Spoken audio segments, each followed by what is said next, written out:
Middle east के सबसे ताकतवर शख्स मुश्तबा खामनेई के बारे में आज मैं आपको बताऊंगा। तो अगले कुछ मिनट आप दिल थाम कर इस कहानी को सुनिएगा, देखिएगा। आप ये जानते हैं कि ईरान, इजराइल और अमेरिका के बीच जंग चल रही है। इस जंग के बीच ईरान के supreme leader Ayatollah Ali Khamenei की मौत हो जाती है। मौत के बाद ईरान में अस्थिरता का माहौल आ जाता है।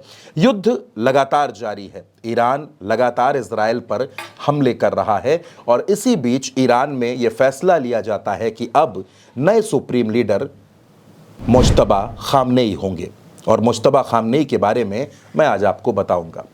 मुश्तबा खामनेई हमेशा पर्दे के पीछे रहकर काम करने वाले लोगों में से गिने जाते रहे, लेकिन पिता की मौत के बाद अब सब कुछ उनके कंधों पर है। मैं उन्हीं के बारे में आपको बता रहा हूं। मुश्तबा हुसैनी खामनेई हमेशा पर्दे के पीछे रहकर रणनीति बनाने वाले मुश्तबा लंबे वक्त से अपने पिता के साथ उनके ऑफिस में काम करते थे।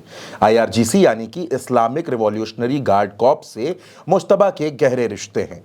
वो एक शिया धर्म गुरु हैं, लेकिन वो कभी भी पूर्ण मुज्तहिद यानी कि ग्रैंड अयातुल्लाह की तरह रैंक हासिल नहीं कर पाए थे, जो कई लोगों के मुताबिक सर्वोच्च नेता के लिए जरूरी मानी जाती है। फिर भी वो लंबे वक्त से पर्दे के पीछे बहुत प्रभावशाली रहे।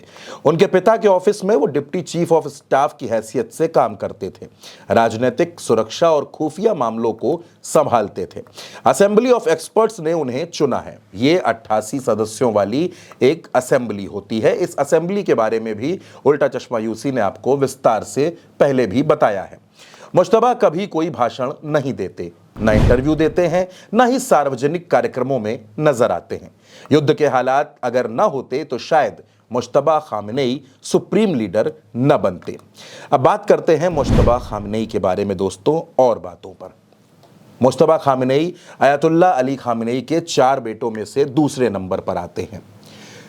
ऐसा वहाँ की विदेशी जो मीडिया है, जो ईरान में पत्रकार हैं, जो विश्लेषक हैं, वो ये बताते हैं कि मुश्तबा कभी भी सार्वजनिक तौर पर खुलकर नहीं आते। वो हमेशा पर्दे के पीछे रहते थे, बहुत कम बोलते हैं, ना तो उनके ज़्यादा भाषण सुनने को मिलते हैं, ना ही वो कोई इंटरव्यू देते हैं, लेकिन रणनीति बनाने में माहिर माने जाते हैं।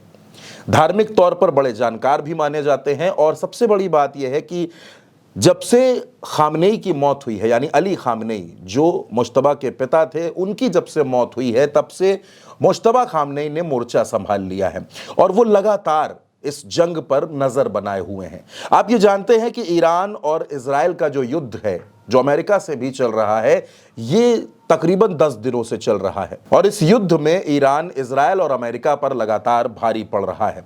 कतर हो, कुवैत हो, दुबई हो, अलग अलग ठिकानों पर या तेल अवीव की तबाही हो, ईरान ने अपनी ताकत दिखाई है।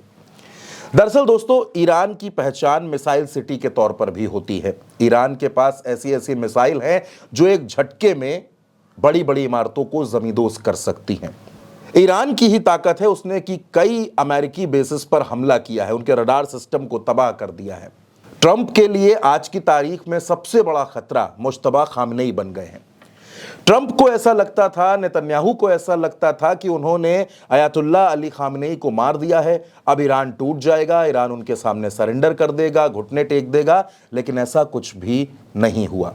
मुश्तबा खामनेई पूरी ताकत के साथ इस जंग में लड़ रहे हैं। उनकी पूरी टीम, उनके लोग इस जंग में लगे हुए हैं। मुश्तबा खामनेई के इरादों ने यह साफ कर दिया है कि ईरान किसी भी कीमत पर इजराइल और अमेरिका के सामने घुटने नहीं टेकेगा, युद्ध में किसी भी तरीके का सरेंडर नहीं करेगा। ईरान की तरफ से कई मरतबा यह बयान दिया गया कि ये जो युद्ध चल रहा है, इसकी शुरुआत हमने नहीं की, इसकी शुरुआत अमेरिका की तरफ से हुई है, इजराइल की तरफ से हुई है, लेकिन हम झुकेंगे नहीं और हम हर हमले का मुंहतोड़ जवाब देंगे। दोस्तों, ईरान के राजनीतिक विश्लेषकों की बात अगर माने, उनके मुताबिक मुश्तबा खामनेई जबरदस्त ऊर्जा से भरे हैं और वो पीछे हटने को तैयार नहीं है। ट्रंप को ऐसा लगता है कि वो मुश्तबा खामनेई को भी अली खामनेई की तरह मार देंगे, रास्ते से हटा देंगे, लेकिन क्योंकि मुश्तबा खामनेई पर्दे के पीछे रहकर रणनीति बनाने में माहिर हैं, पर्दे के पीछे रहकर वो प्लानिंग करने में माहिर हैं और इसका फायदा भी ईरान को मिल रहा है। इसी वजह से ईरान इस जंग में लगातार भारी पड़ रहा है। अगर मैं आपसे बात करूं संपत्ति की, तो मुश्तबा खामनेई के पास एक अच्छी खासी संपदा यूके में है, हालांकि उसे छिपा कर रखा गया है क्योंकि ईरान में यह माना जाता है कि जो सुप्रीम लीडर होता है वो धार्मिक गुरु भी होता है, इसलिए वो बड़ी सरलता के साथ और सादगी के साथ जिंदगी जीता है।